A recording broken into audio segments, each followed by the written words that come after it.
For our friends, let's tell people what you do. What's your job? I'm a coach with the US ski team, the Women's World Cup Speed Group, and I've been with the Americans for 9 years now. 9 years. And how are we doing this year? We're doing good. You're good. We won the first race in Solden with Lindsay, and I think we've got another contender as well as Lindsay and Aspen this weekend. Oh, that's great. Yeah. That's great.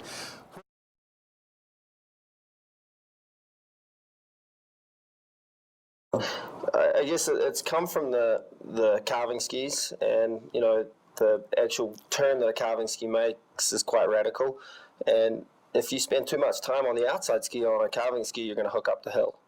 Okay. And if you can move to the new ski as early as possible after the apex of the turn, then you'll ski a more direct line to the next gate. And if you move on to that new ski, then you're in control of the next turn.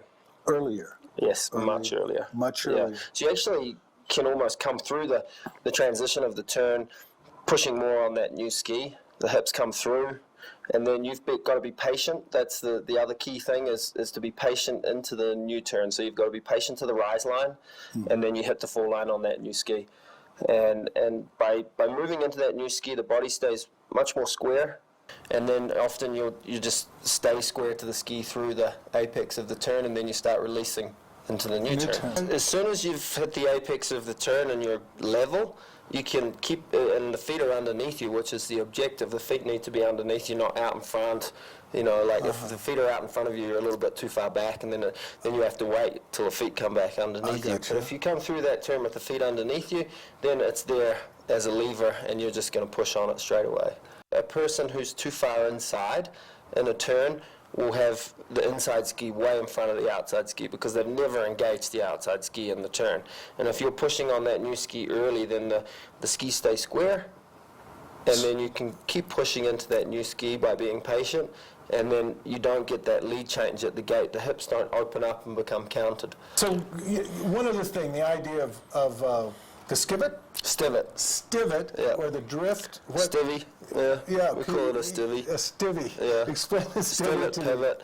I mean, it's basically come from the men because they ski much steeper slopes than us, and it's a speed control because sometimes the speed you're carrying on a steep icy slope, you're not able to carve the whole turn, and they are able to create this little bit of a slide at the top of the turn and keep the feet underneath them, and then they can arc into the gate very close to the gate, as opposed to having to start arcing early, because if you try to do that on some of the steep icy slopes, you just can't catch up.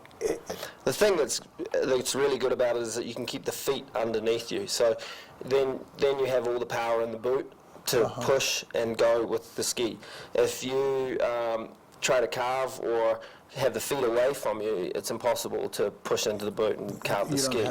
So by sliding the top of the turn a little bit, they keep the feet underneath them, and then they can make a short arc at the gate.